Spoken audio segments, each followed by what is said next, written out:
My wife looked me straight in the face and said, "Clay, I want to sleep with someone else." That was it. No warning, no terror, just 7 years of marriage collapsing right there in my own damn kitchen. I'm Clayton Reed, 42, Texas. And the second those words left her mouth, something in me snapped clean. I didn't bargain. I didn't beg. I stood up, grabbed my bag, and walked out, leaving her screaming, shaking, completely hysterical behind me, like she finally realized what she'd just destroyed. If you've ever felt a moment hit you like that, a punch straight to the gut, stick with me. And hit subscribe so you don't miss what came next. Before we ever got to that morning where she asked to sleep with someone else, there was a day my gut tried to warn me. It was a Tuesday in Katy, Texas. Quiet street, sprinklers hissing, some old country song mumbling on the radio. I was at the kitchen counter pouring coffee into the same chipped mug I've used for years. Emily walked past me in her robe, kissed my cheek out of habit, said she was running late, and disappeared into the shower. Nothing dramatic, just normal. Maybe too normal. Her phone was on the counter next to mine, screen cracked at the corner. Then it lit up. Sarah, work, calling. I almost ignored it. People call, people text, life goes on. But it kept buzzing. Something about the timing, the name, the way she'd rushed off. It scratched at the back of my head. I stared at that screen like it was staring back. My hand hovered over the phone. I knew right then, if I picked it up, something in my life might change. I hesitated. Then I answered. "Still on for lunch today?" That was the first thing I heard. A man's voice, casual, comfortable, like this wasn't their first time. My stomach tightened. I didn't say anything at first. I just listened to his breathing through the line, trying to place it, trying to make it make sense. Finally, I said, "Who is this?" Silence. Not the confused kind. The caught kind. Then he cleared his throat. Sorry. Wrong number." He hung up before I could say another word. I kept the phone to my ear for a few seconds anyway, listening to nothing. My heart was going hard, that hot, sick feeling rising up, like when you realize you've been walking in the wrong direction for a long time. Sarah, work. But that was no woman. That was a guy who sounded way too familiar with my wife's schedule. I set the phone down on the counter, careful, like it might explode. And right there, in my own kitchen, one simple thought hit me, cold and clear. That wasn't any wrong number. I was still staring at that screen when the shower cut off. A minute later, Emily came out of the hallway, wrapped in a white towel, hair dripping down her shoulders. To anybody else, it would have looked like any other morning. To me, it felt like I was watching a stranger walk into my kitchen. I didn't raise my voice, didn't slam the phone down. I just said, "Hey, Em, someone called for you." She glanced at the counter, saw the missed call, saw the way I was standing there, mug untouched, jaw tight. "Who was it?" she asked, too casual. "A guy," I said. "Calling from Sarah, work." The color drained out of her face so fast it was like somebody flipped a switch. She went from soft morning pink to hospital white. Eyes dropped, jaw clenched, fingers digging into the edge of her towel. That's the thing about guilt. It shows up in the skin before it ever reaches the mouth. She wouldn't look at me. Not once. And then she opened her mouth. And I knew whatever came next wasn't going to match that ghost white face at all. She finally spoke, and instead of answering, she went on the attack. "You had no right to answer my phone, Clayton." No shock, no confusion, no "who was it?" Just that. Defense. Straight out the gate. I let that sit in the air for a second. Then I said, "Funny, because Sarah from work sure sounded like a man asking if you were still on for lunch." Her eyes flickered, quick, like she'd been slapped. Then she turned away, busying herself with absolutely nothing. "You always do this," she said. "You get jealous over every little thing. I can't even have friends without you freaking out." There it was. Old, tired line. Make me the crazy one. Make me the problem. But the kitchen didn't feel crazy. It felt cold. heavy, like somebody had opened a door and let all the warmth out. "You know what this looks like, Em?" I asked quietly. She didn't answer. "You saved a man's number under a woman's name." I paused, let it land. "You didn't do that by accident. You changed the name to hide a man." She swallowed hard, like that sentence I'd just thrown at her got stuck in her throat. "It's just lunch, Clay," she finally said. "That's all it is. We grab food sometimes, talk about work, blow off steam. It's not a big deal." "How long?" I asked. She hesitated. "Since June, maybe?" My jaw tightened. June. Months of late meetings and crazy days at the office suddenly had a face. "During work hours," she added quickly, like that somehow made it pure. It's never gotten physical." That word hung there between us. Physical. Like as long as nobody stripped down, everything else was harmless. She still hadn't touched her phone. It sat inches away, screen dark, like a loaded gun between us. I looked at it, then at her. "All right," I said quietly. If it's just lunch, if it's just work talk, let me see the messages." Her eyes snapped up to mine, wide now, all that fake calm gone. I didn't raise my voice. I simply held out my hand, palm open, waiting. And in that tiny space between us, my hand, her phone, I could feel the whole marriage shaking. She stared at my hand like it was some kind of weapon. Then she actually laughed. Short, sharp, mean.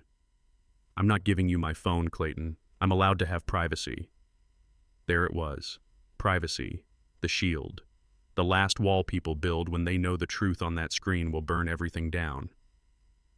"This isn't about privacy," I said, trying to keep my voice steady. "This is about trust. Respect goes both ways, remember?" She rolled her eyes. "You're being controlling. This is exactly why I didn't tell you. You blow everything out of proportion. I can't breathe in this marriage." Funny thing to say, because I was the one who suddenly felt like there was no air in the room. The kitchen shrank. The hum of the fridge got louder. My chest felt tight, like someone had put a fist around my lungs.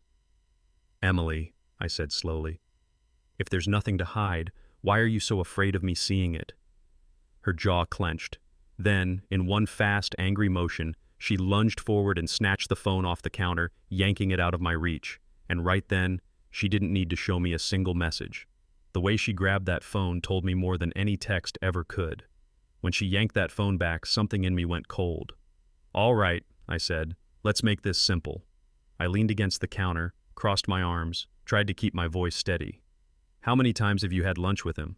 She shrugged, eyes fixed on the floor. "I don't know. A few times." "A few is 3. Is it 3? Silence. "More like 10. Maybe," she muttered. "Where?" I asked. "Same place? Different places?" She licked her lips. "Couple different spots. It's close to the office." "Who pays?" She flinched at that one. "Sometimes him. Sometimes me." My jaw clenched so hard it hurt. This wasn't some quick sandwich at the cafeteria. This was dates with training wheels. Her fingers were shaking around the phone. She still wouldn't look at me. The only sound in that whole house was the ticking of the cheap wall clock above the fridge. Tick, tick, tick. I let the questions hang there, let the numbers line up in my head. And for about 5 long seconds, neither of us said a word.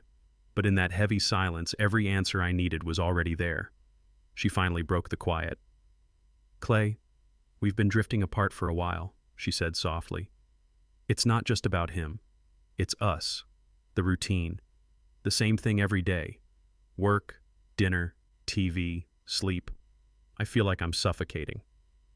I just stared at her. Because while she was talking about routine, my brain was replaying the last few years like a highlight reel she apparently never watched. Me under a truck at 10 p.m., covered in grease, trying to keep the shop afloat. Me still getting up early to brew her coffee before she left. Me planning little weekend trips, date nights, asking how her day was, listening even when I was dead tired. Routine? The only routine I saw was me showing up, and her slowly checking out. "I gave you everything I had," I said quietly. "My time, my energy, my trust. I wasn't perfect, but I was there." She opened her mouth like she wanted to argue, then shut it again. And that's when it hit me. Hard, ugly, right in the chest. I wasn't just hurt. I felt like a damn fool. Feeling like a fool has a way of waking you up. While she stood there hugging that phone, I picked mine up off the counter and opened my calendar. Since June, she'd said. I scrolled back. Wednesdays, Fridays, little notes I'd made for myself without thinking. Emily late, working through lunch. M at client meeting. Same days, week after week. Then I opened our bank app. Joint account, Apple Pay history. Same restaurant name popping up. Midday charges, sometimes twice a week. Places we'd never gone to together. I remembered those evenings. Her too tired to talk, too drained for us, but not too drained to dress up for the office. The pattern started lining up in my head like chalk marks on a crime scene. Days, times, places, excuses. And suddenly, it wasn't random anymore. It was a timeline.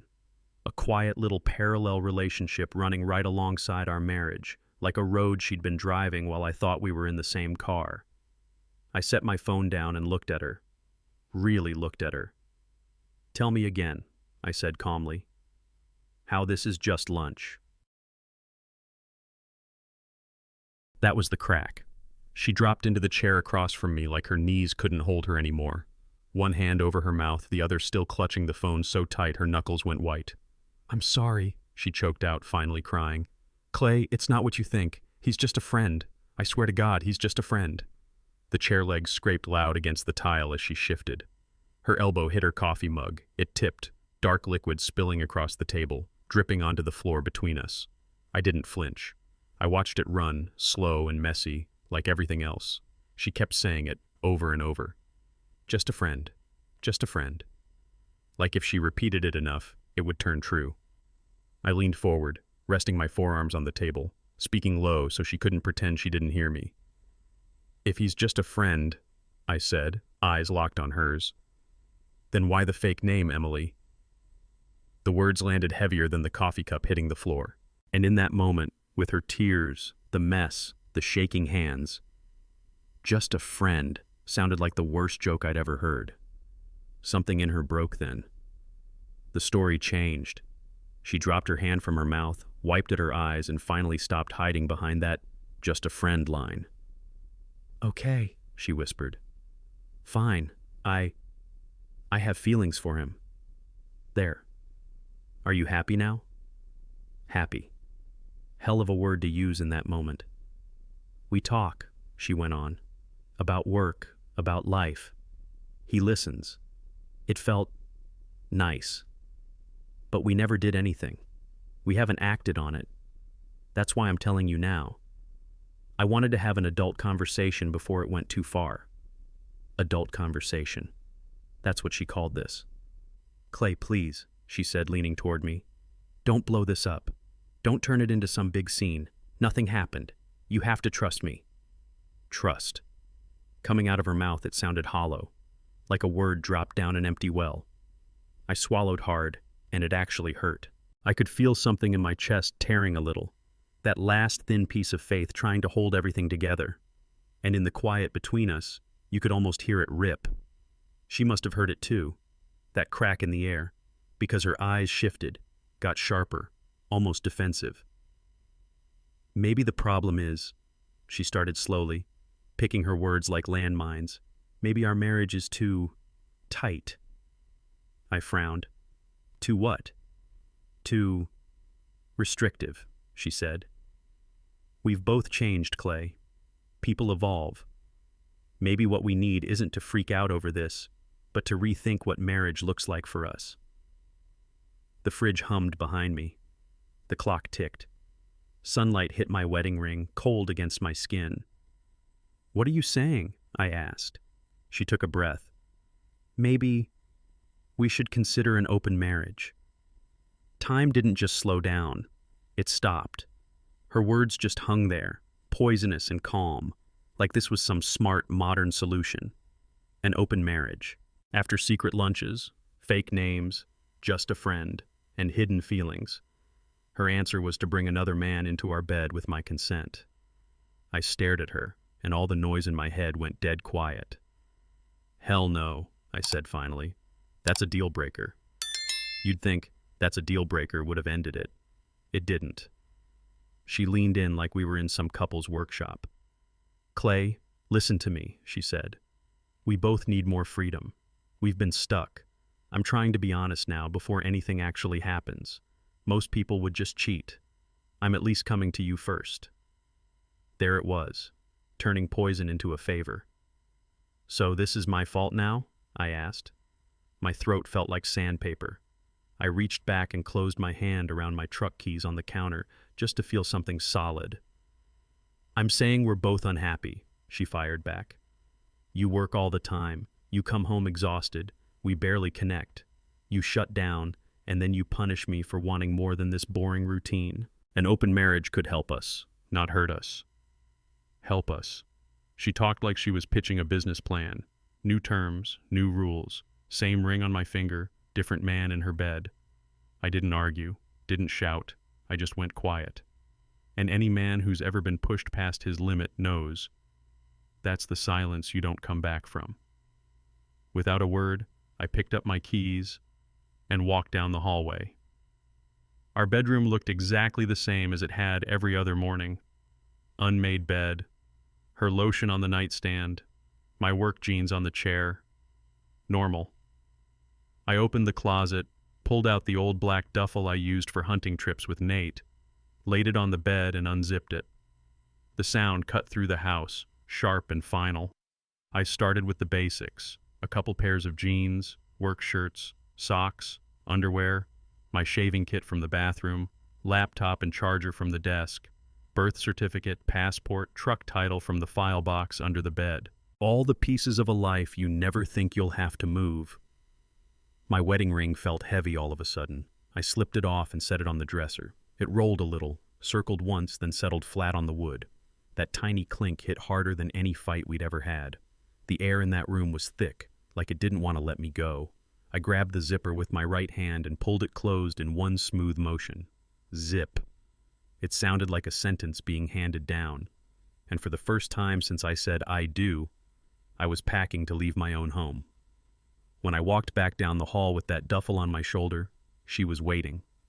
Emily was in the doorway, eyes already red, mascara smeared, like the panic had finally caught up to her. "Clay, no, don't go," she said, grabbing my arm with both hands. Her fingers were shaking. "Please, I'll stop. I'll cut him off. I'll block his number. We can do counseling, okay? We can fix this." The same woman who'd just pitched an open marriage was now selling me on repair work. "Counseling for what?" I asked quietly. "For you hiding another man under a fake name? For you catching feelings and then asking my permission to explore them?" She shook her head desperately. "It hasn't gone that far. I'm telling you now because I don't want to lose you. Doesn't that count for something?" There was a time that might have broken me. Today it just sounded like a discount excuse on a full-price betrayal. I gently pulled my arm free and looked her dead in the eyes. "A man's got his limits, Em." Her face crumpled at that, because she finally understood. I'd hit mine. I walked past her, duffel digging into my shoulder, keys biting into my palm. The living room, the pictures on the wall, the couch where we'd watched 100 movies, it all blurred into background noise.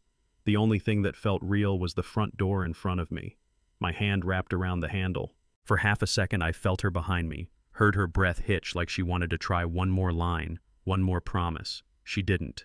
Maybe she knew it was useless now. I pulled the door open. Texas sunlight hit me straight in the face, hot, bright, unforgiving. The kind of light that doesn't let you hide anything. My boots thudded against the tile, then the concrete porch, each step louder than the last. Behind me, I heard it, the sound of her hitting the floor, sobbing hard, the kind of crying that used to rip me apart. This time, it didn't stop my feet. Out of the corner of my eye, I saw our neighbor glance over, then quickly look away. People always look away from wrecks they can't fix. I walked down those 3 steps, didn't look back. I opened the door, and I left.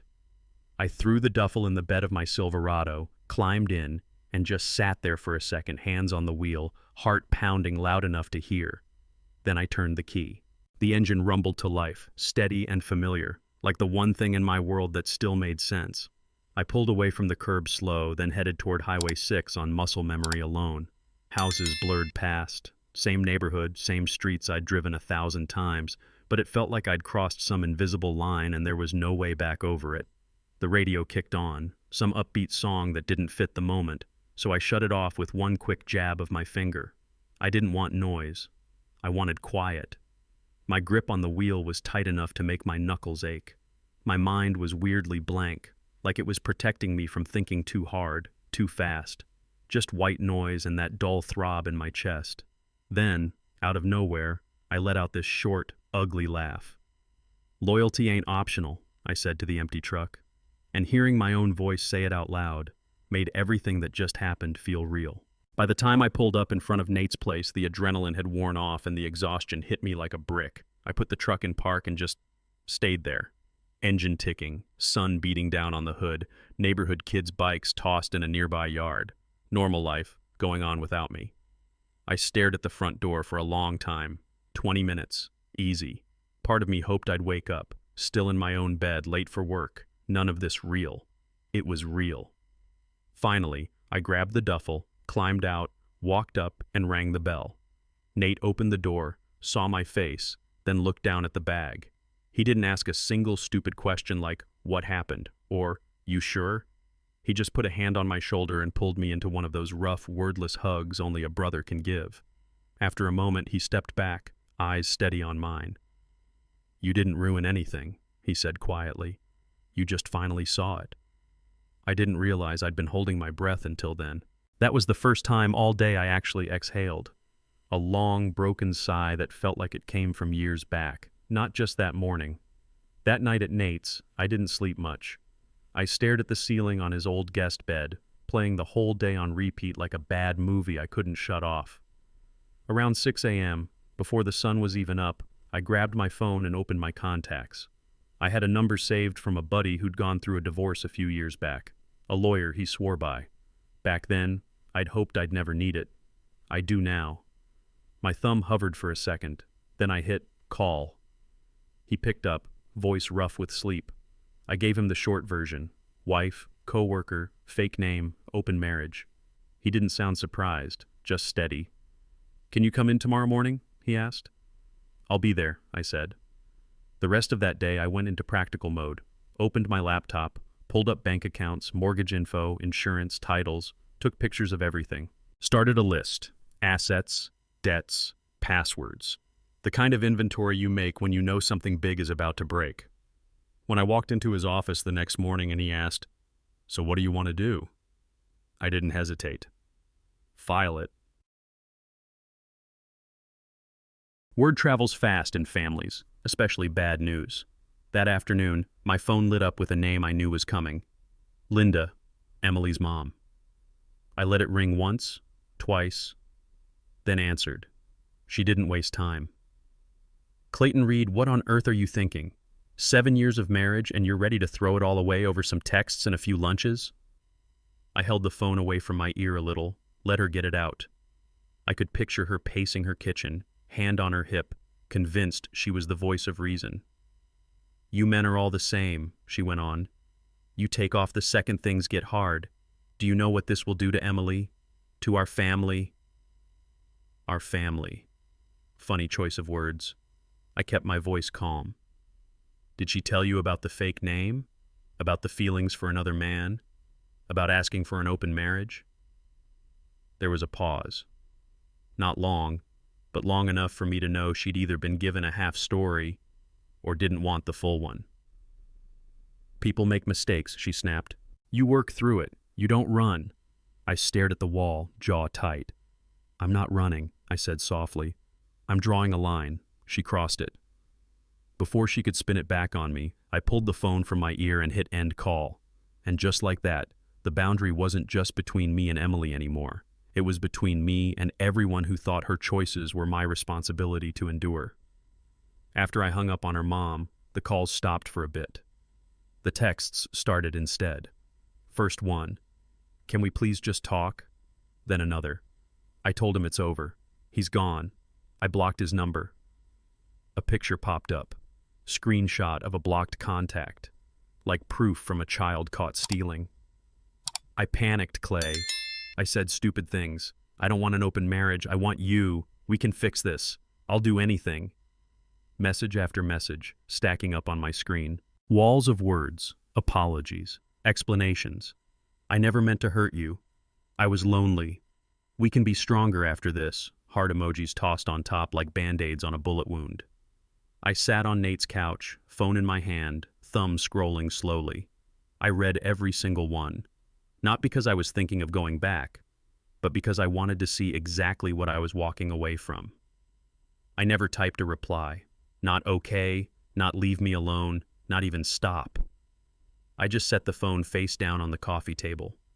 Silence is an answer. And sometimes, it's the only one that's honest. With the house quiet and my phone finally still, my mind did what minds do. It went backwards. 7 years earlier, we'd stood under a cheap white arch in her parents' backyard, fairy lights strung through the trees, a cooler full of beer by the fence. I wore a rented suit that didn't quite fit. She wore a simple dress and no shoes. We cut a small cake and danced in the grass while her uncle played old rock songs off a Bluetooth speaker. It wasn't fancy. It was ours.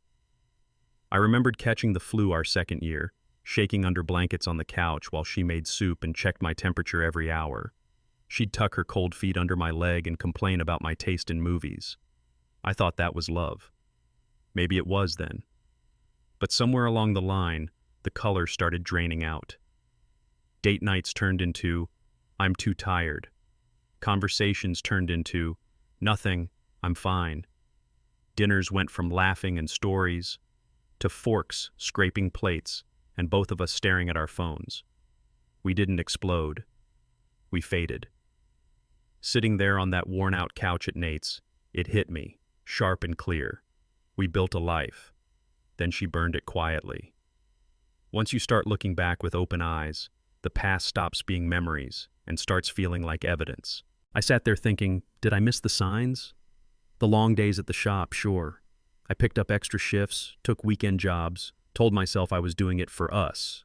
Meanwhile, she joined a new gym, started going late, said evenings were less crowded. There was that new lipstick, too bright for the woman who used to swipe on chapstick and call it a day. The perfume I didn't recognize, sharp and sweet, hanging on her clothes when she came home after drinks with coworkers.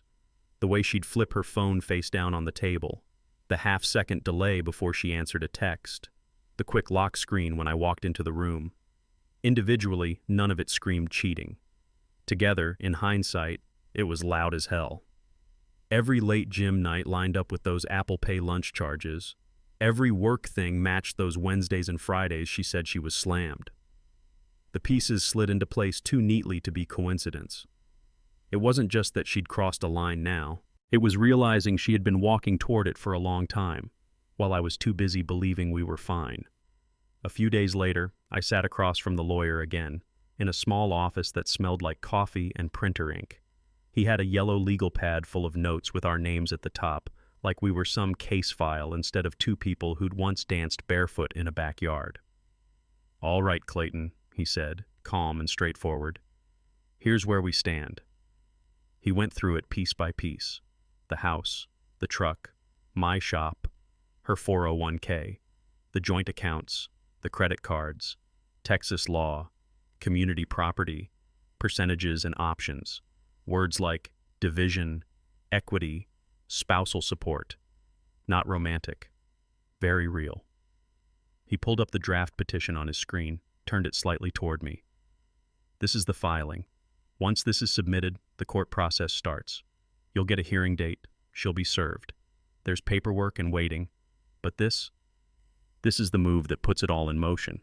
I stared at my own name next to hers in that cold, legal font. He looked me in the eye. "I ask every client this before we hit send. Are you sure? Because once you file, there's no turning back." My chest tightened, but my voice didn't shake. "Yeah," I said. "File it." News about the filing must have spread because a day or two later my phone buzzed with a name I hadn't seen in a while. Mark, a mutual friend. One of those try-to-stay-neutral guys. "Hey man, heard things are rough. Before you go through with the divorce, maybe try counseling? You two had something good. Don't throw it away if there's still a chance. I stared at that message for a long second. Counseling. You go to counseling when communication breaks. When you argue too much about chores, money, in-laws. When you're both still on the same team, just playing badly. But this wasn't missed date nights and bad timing. This was secret lunches, a fake name, hidden feelings, and a request to open our marriage so she could explore them guilt-free. You don't fix betrayal with a meeting. You don't fix a knife in your back by inviting the person who twisted it to sit in a circle and share. I typed, then erased, then finally just let the screen go dark. Here's what I landed on, sitting there in that quiet room. If I lose myself to keep someone else, I lose twice. And I was done losing. That night, instead of another wall of texts, she sent a voice note. I saw her name, saw the little waveform icon, and for a second I thought about ignoring it. But curiosity's a stubborn thing. I hit play. Her voice came through shaky, thick with tears. "I'm scared, Clay," she started. "I'm so damn scared. I don't want to lose you. I know I screwed up. I know I pushed it too far." She sniffed, took a breath. "Monogamy feels restrictive," she said, like she was testing the word even now. I got in my head. I listened to the wrong people. I thought maybe there was a way to have more, but it's you. It's always been you, I swear. Please don't let one mistake erase everything we've built. One mistake. That's what she called it. Not a series of lies, not the lunches, not the fake name, not the open marriage pitch, just one mistake. She kept talking, begging for a chance, promising therapy, boundaries, transparency. Her voice cracked on my name more than once. I listened all the way to the end, every word, let it wash over me, heavy and familiar. Then I pressed my thumb on the screen and hit delete. The night after that voice note, sleep wasn't really sleep. I crashed on Nate's old couch, TV off, house dark except for the streetlight leaking through the blinds. At some point, I must have drifted out because the next thing I remember is a dog barking somewhere down the block and my heart pounding like I'd been running. I'd been dreaming of her laughing at some restaurant table, leaning in close to a man whose face I couldn't quite see. Every time I tried to get closer, they moved farther away. When I woke up, my t-shirt was stuck to my back with sweat.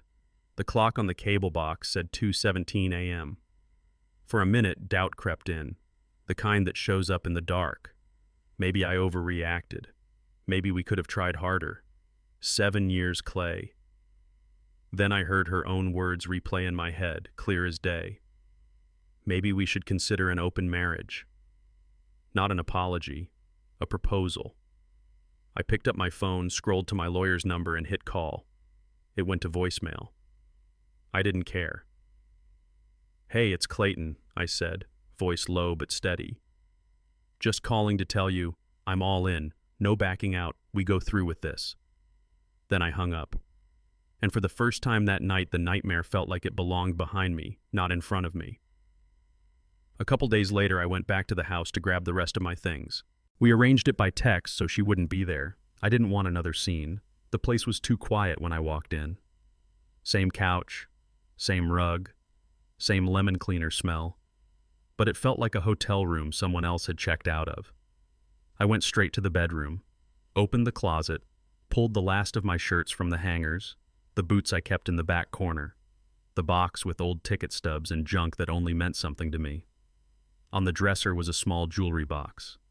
Inside, the wedding ring I'd taken off, and the cheap little cufflinks I'd worn the day we got married. I put the ring back in, closed the lid, and set it with my things. Not on my hand, not anymore. Then my eyes went to the wall. Our wedding photo hung there in a dark wood frame, her leaning into me, both of us grinning like we had any clue what was coming. I stood there a long second, then lifted it down. Behind it, the paint was a shade lighter. 2 nail holes.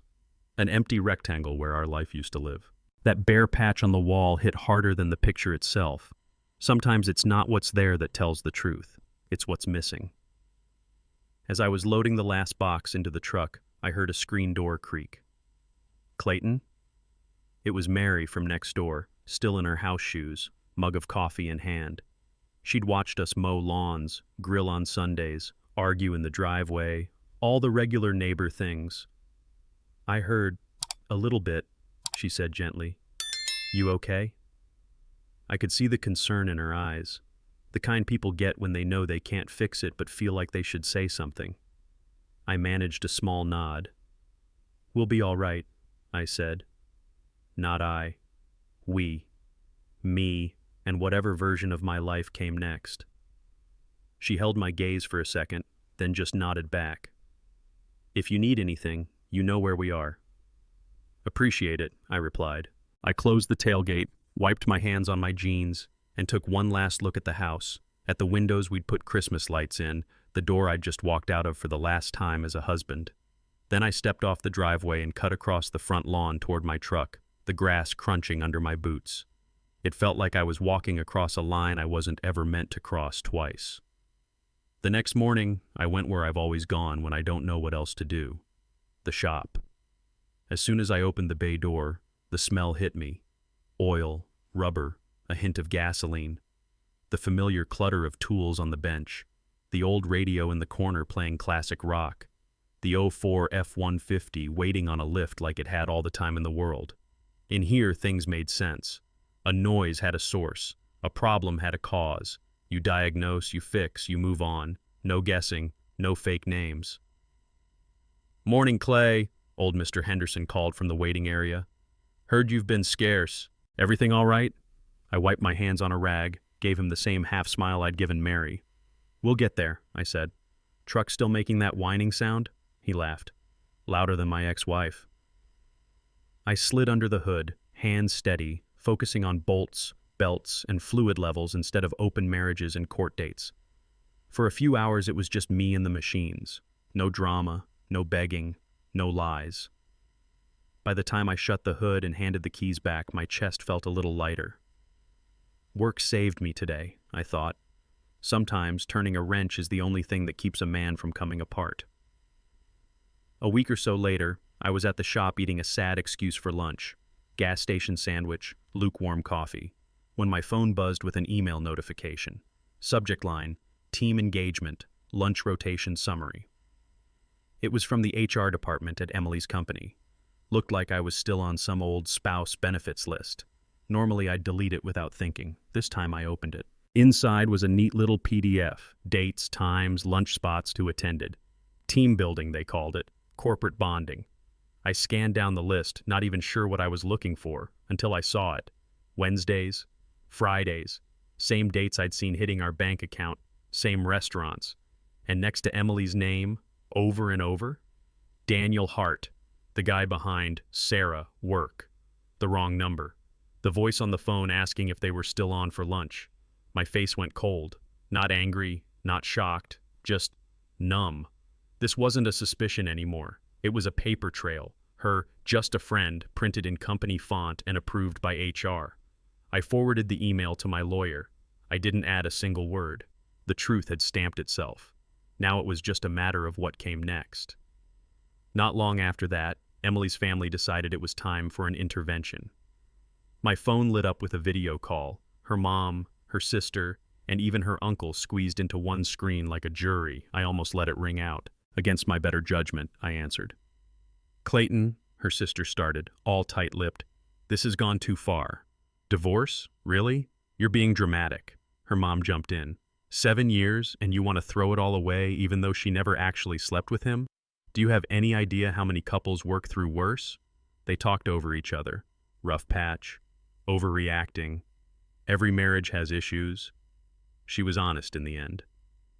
Funny how nobody mentioned the lying, the fake name, the open marriage request. I waited for a gap, then said, calm and slow, "Did she tell you about asking me to open the marriage so she could explore her feelings for him?" Silence. Eyes darting. Throats clearing. "Still," her mom said finally, "you're supposed to fight for your marriage." I shook my head. I did. For 7 years. Respect goes both ways. They didn't like that answer. I could see the arguments loading up again. So I did the only thing left that protected my peace. I ended the call. A few days after the family ambush, she asked to meet. Public place, of course. Neutral ground. We sat across from each other in a booth at some chain restaurant off the highway. 2 untouched glasses of water sweating between us. She looked smaller somehow, shoulders caved in, eyes ringed dark. "Clay," she started, voice low. "I've been thinking. Maybe we don't have to rush into divorce." I just watched her. "What if we do a trial separation?" she said. "We take some space, see how we feel in 6 months. No lawyers, no court right away. We can reassess." There it was again, that need to soften what was already broken. Rename it, rebrand it, make it less ugly on paper. I let her finish, let her spin it like some calm, reasonable plan. Then I said, "I already filed, Em." Her face cracked. "You... what?" "It's done. Papers are in. This isn't a pause. This is a decision." She shook her head, tears starting again. "So that's it? You're just choosing to walk away?" I took a breath, feeling the weight and the relief hit at the same time.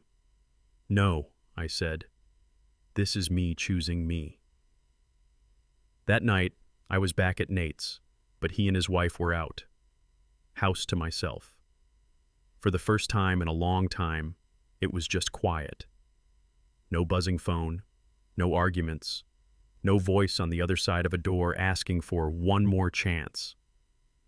I stood alone in the kitchen, staring at nothing in particular, when I heard it, a slow, annoying drip from the sink. Old habits kicked in.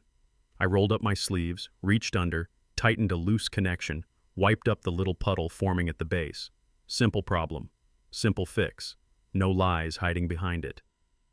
When I straightened up, the only light in the room was the soft yellow glow from over the stove. It washed over the counters, the clean sink, the cheap little salt and pepper shakers. Nothing special, but it felt steady. I leaned on the counter, hands flat, and realized my chest didn't feel as tight as it had a week ago. The ache was still there, sure, but muted.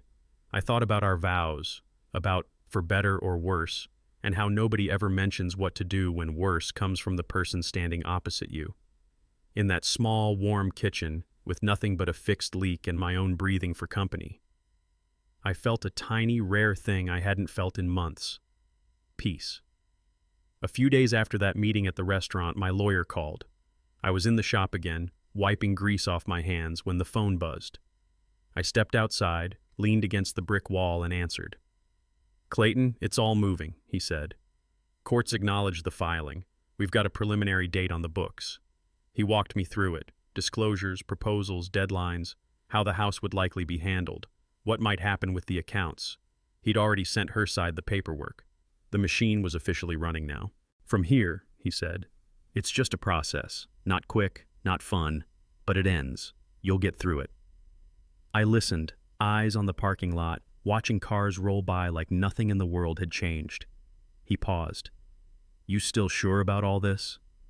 I thought about that morning in the kitchen, the fake name on the screen, the way she grabbed the phone, the open marriage suggestion like it was a reasonable option. "Yeah," I said, "I'm sure." He cleared his throat. "Then we keep going." When he hung up, I stood there a moment, phone heavy in my palm. "No turning back from that," I murmured. And for once, the finality didn't scare me.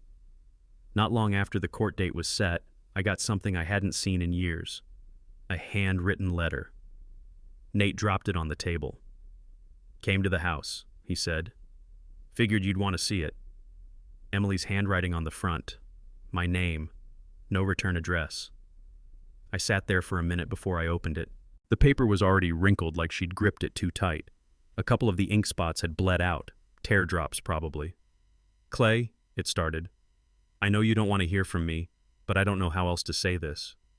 She wrote about the backyard wedding, the soup when I was sick, the road trips, the first time we brought a couch home and couldn't fit it through the door. She pulled every good memory off the shelf and laid it on the page like proof that we were worth saving. "We can rebuild. I'll do whatever it takes. Please don't let this be the end of our story." I read it twice, not rushing, not savoring, just letting it land. Then I folded it back up, smooth and neat, and slid it into the top drawer of the nightstand in Nate's guest room. I didn't burn it. I didn't frame it. I just put it away and chose, again, not to answer.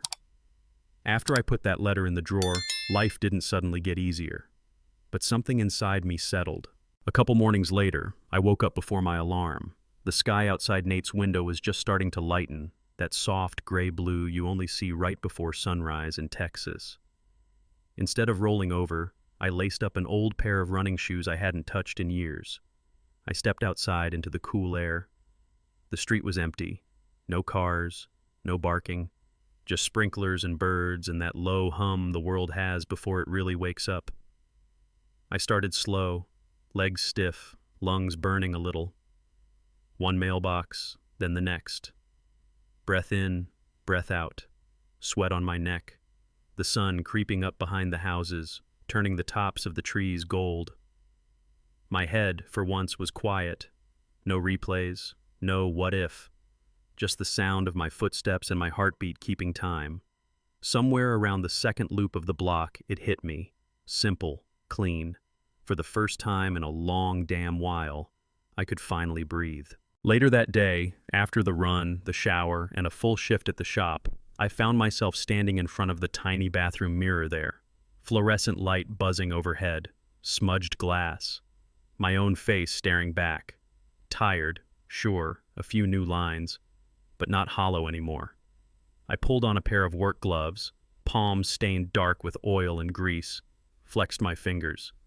This was me, the guy who fixed things, the guy who showed up, not the man begging to be chosen in his own marriage.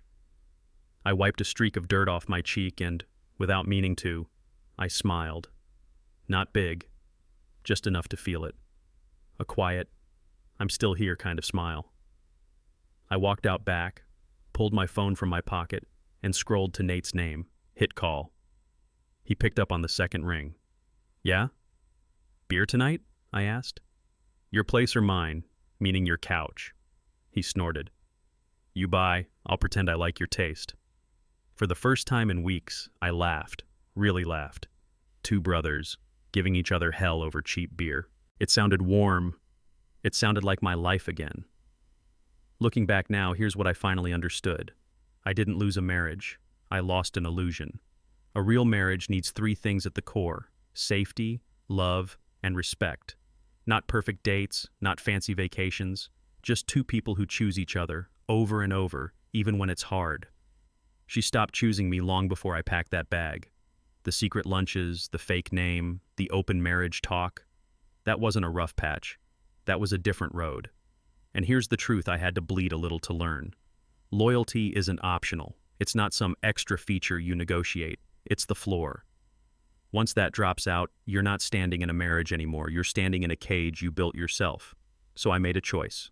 Not out of hate, out of self-respect. I chose peace, dignity, and my damn self. Let me ask you something, man to man. What's the price of your self-respect? How much lying? How much begging? How much, maybe one day she'll change, are you willing to pay? If any part of my story feels like yours, drop a comment, share your experience, and hit subscribe. You're not the only one walking out that door.